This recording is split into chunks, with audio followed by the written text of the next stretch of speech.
Hello दोस्तों, हमारा new blog video में स्वागत है। तो दोस्तों अभी शाम के 5:06 हो रहे हैं। हाँ दोस्तों, मैं अभी खेतों साइड घूमने के लिए आया हूँ। तो दोस्तों देख सकते हैं आज दोस्तों बारिश हुआ है और देख सकते हैं काफ़ी अच्छा भी दिख रहा है। अभी खेत पानी आया है तो देखना काफ़ी प्यारा दिख रहा है। देख सकते हैं पानी भर चुका है और ये रहा गड्ढा दोस्तों, देख सकते हैं।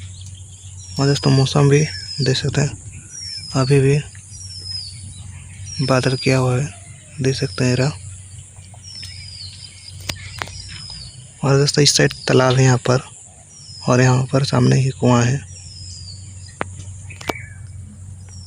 तो दोस्तों आज ये छोटा सा वीडियो दोस्तों आप लोग के लिए, और आप लोग बताना ये वीडियो कैसा लगा कमेंट में।